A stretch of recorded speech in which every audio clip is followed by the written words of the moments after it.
time's rolling in. Can you feel the vibe? The lights are all shining bright like the stars up in the sky. Got the festive spirit, reading all the stories, gathering around the fire.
Good morning!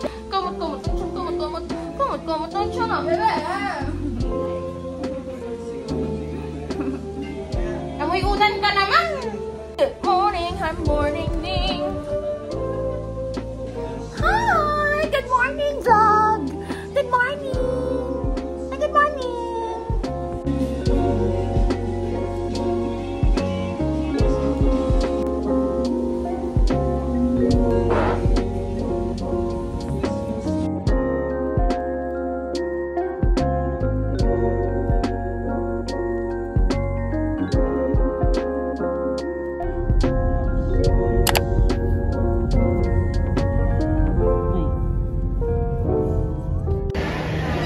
Andiyan pala sila, Maru!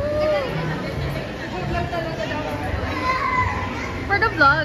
Hi, Mara babe! Hello! Hi, Maggie!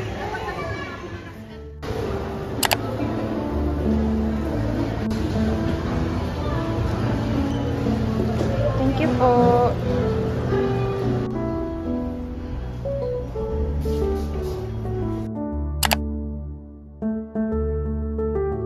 Sa tingin mo, dun sa movie? Ganda? Ganda. Na-enjoy mo naman? Oo naman. Siyempre. Wow! Magkapatid!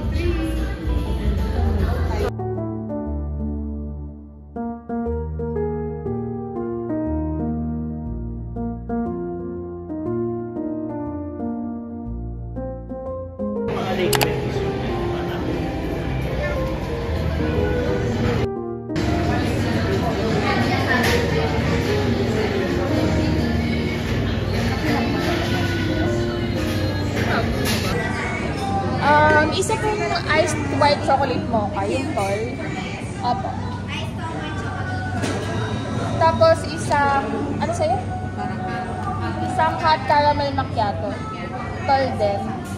Tapos, yung berry na cheesecake. Berry crumble. Yes. Yun lang po. Good afternoon!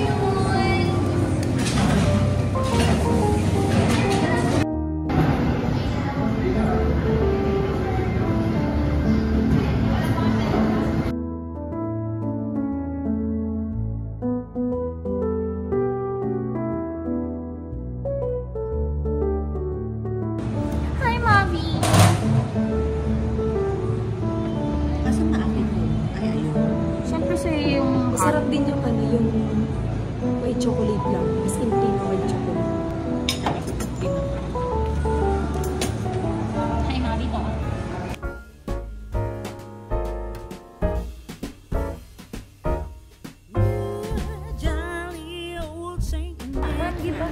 Ma'am, gagalingin niyo. Hi! Kamusta naman yung Hello Love Again? Nagustuhan mo ba? Medj. Medj lang. Bakit naman Medj? Kasi hindi si Daniel. Eme. Katniel pala. Dito tayo. Spider-Man! Hi!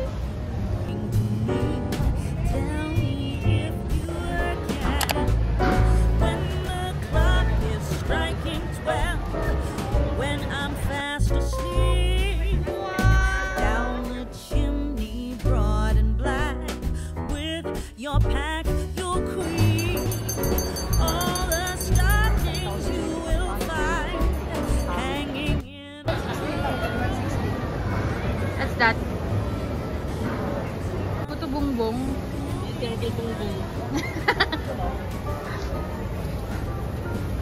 Ang sarap ng bibingka nila, oh. Parang overload. Wow! Ang pwede siya naman.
Chooses the right road, a fool takes the wrong one. When you chop wood, there is danger with each stroke of your axe. Fools are so exhausted by a little work that they can't even find their way home.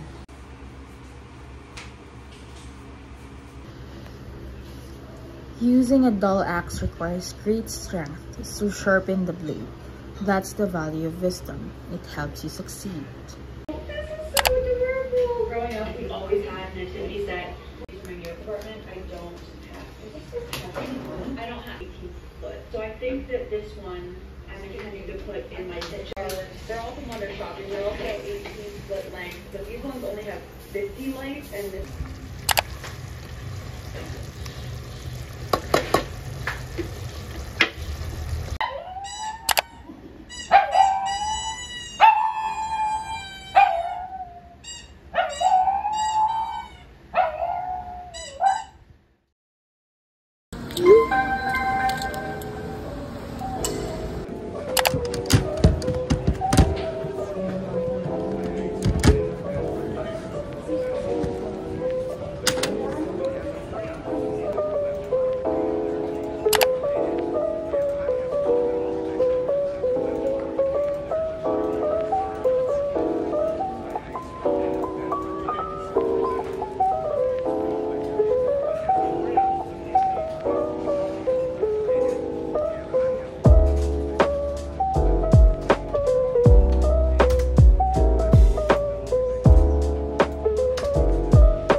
kailangan ako umalis sa office, ay sa bahay.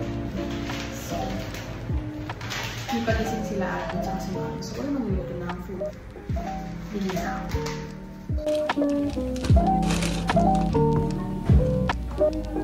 So small.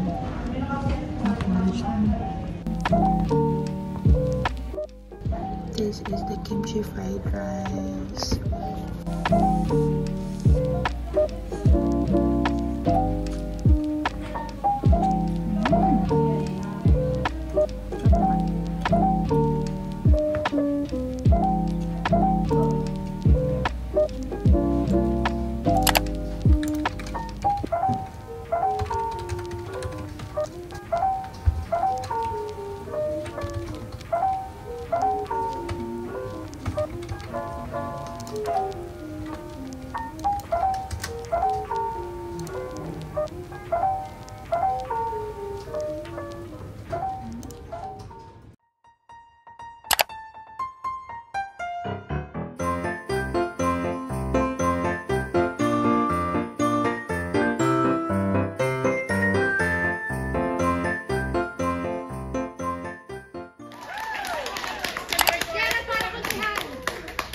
Lumabas ang result. Pumasa ako. So ngayon, kung tatanungin nyo, anong pakiramdam ng top notcher? Start with story to tell.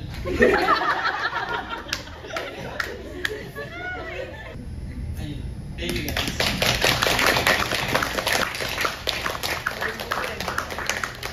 Hips, shoulders, hips, head, toe.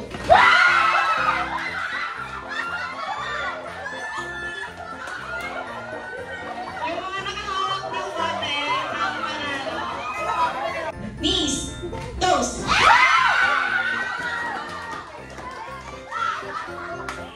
Shoulders, knees, head, hips, toes.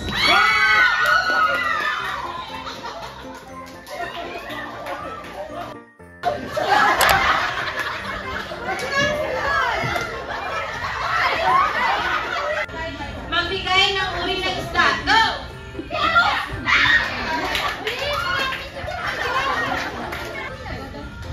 Bagay na nakikita sa office, no?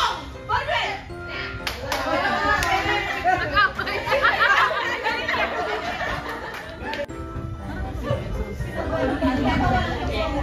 Parte ng katawan na babaho. Go!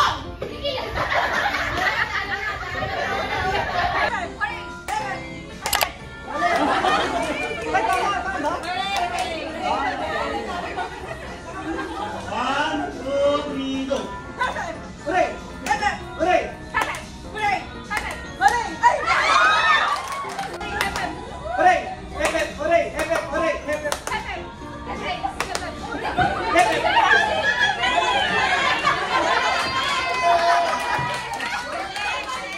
Yeah, the Courtney and Sunny here, Joy Wakati, one of our special guests natin, all the way from the road of Johnny Town.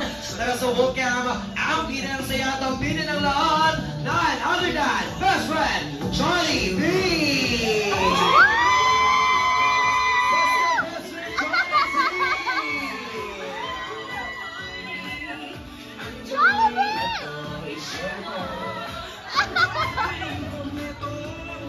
Sir Joy B, ayaw mo tayo sa ating mga guests natin. Ang joy na to, i-share mo. Ang joy guys, let's go. And sabihin mo gamitin yung phone para sa picture taking. And one more guys, stay lang kayo dyan. Marami nakapila sa ating picture taking, tama? Hi, sir!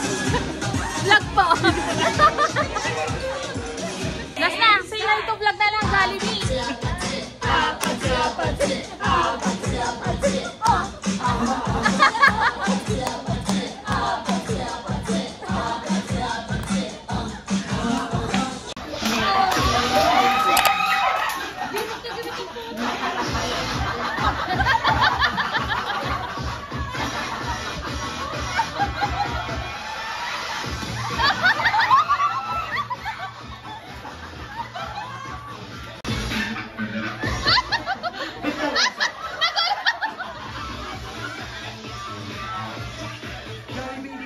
bahay. Ano kami, di man yun.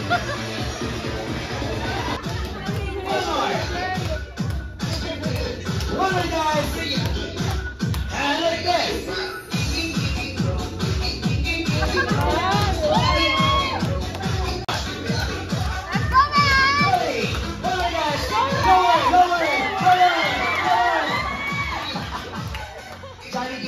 Hindi yung kapatid mo ha.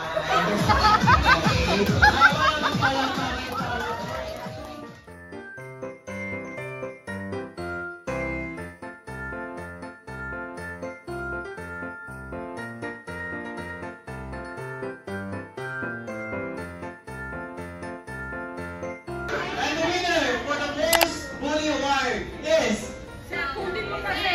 Ako!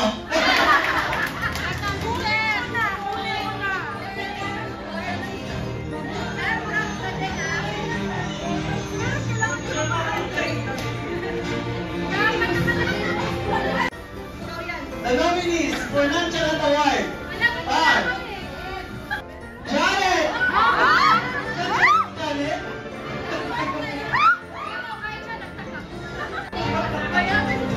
Nonchalant Award for 2024 goes to Jamaica TV!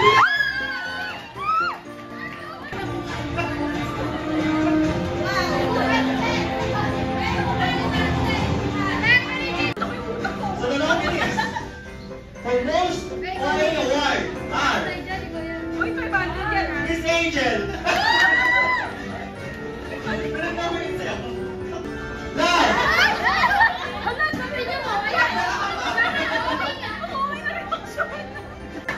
Most bully award 2024 goes to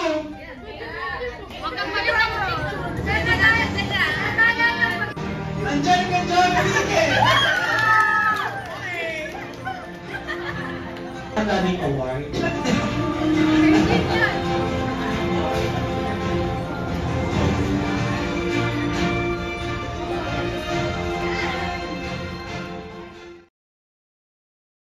Good morning! Happy Friday! So, I've got a late start in the morning. Parang 7:30 na yata ako nagising. Tapos nakapag-in ako ng 7:58. And ang last na in dapat namin sa 8 o'clock kung hindi late ka na. So, at least napasok. Hindi ako late. Kasi, sobrang dami nangyari kahapon, no? Kasi diba, Christmas party namin. Tapos 6 kami pinapasok nung kahapon para by 3 p.m. pwede na kami mag-out. So, parang mas marami kaming work na magagawa. Kasi nga yung work ko is flexi siya. So, ang start ng work is 6. Tapos, pwede ka rin mag-in hanggang 8. So, basta 9 hours yung mapasok mo. So, for example, pumasok kang 6, pwede ka mag-out ng 3. Ganon. And, usually kasi ako pumapasok mga 7:30. So, pag 7:30 ako pumapasok, usually ang out ko is 4:30, mga ganon. Basta 9 hours. So, yun, flexi siya. So, yung boss namin, sabi niya, mas maganda pumasok ng 6 para mas marami kaming work na matapos. Kasi nga, Christmas party namin kahapon. So, umalis kami ng maaga sa office. So, maaga ko nagising kahapon, mga 4:30 yata yun. So, ayun. Pag-uwi ko, nag-ano lang ako ng mga gagawin, tapos natulog na ako agad. So, alam mo yan, daming nangyari. So, ngayon, inano ko na lang, binawi ko na lang yung tulog ko. Kaya, late na ako nagising. But I have work. So, kain muna ako. No? This is my breakfast. We have egg, luncheon meat, at saka rice. Bon appetit. Siki? I just love being home, leaving the house. Laro naman ang laro. Something I need to talk about in the therapy that I don't have. I'm trying to do things like this so that it kind of like. Ano ba yan? Is that your ball? And it just makes me less, especially things that I'm not really used to doing. I went out, not a lot, but definitely more like in my first year and a half of living in New York than the back half, maybe. Our verse for this week is Ephesians chapter 2 verses 8 to 9. It says, God saved you by His grace when you believe, and you can take credit for this. It is a gift from God. Salvation is not a reward for the good things we have done, so none of us can boast about it. So for this verse, I'm just going to read to you guys my entry last November 27 on my devotion. So I said, when I was a kid, I remember asking, how can I go to heaven? Is it by my works that I'm saved? I said, well, I'm a good kid. But then my conscience would remind me of that one time when I lied, or that one time that I talked badly about someone, or that time when I talked back to my mom and dad. And then I realized that I wasn't really good. I had so many flaws and sins, even the littlest things. So how could I be saved? Then I learned about John 3:16, which says, for God so loved the world that he gave his only begotten Son, that whoever believes in him shall not perish, but have eternal life. And that's when I realized that it is God's grace that will save me and not my works. And that is what I realized yet again as I read today's message. God has been gracious to me all my days. I have seen firsthand how God stretches his hand to reach me when I am unwilling and hard-headed. It is God, yet again, who got me back into his arms. It was not my doing that I continue to turn back to him.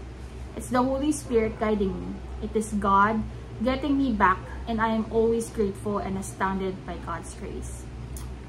So I hope you guys are blessed with that verse that I just shared, and I'm very happy that you guys reached the end of this video, and I hope you guys enjoyed this vlog. So I'll see you on my next one. Bye!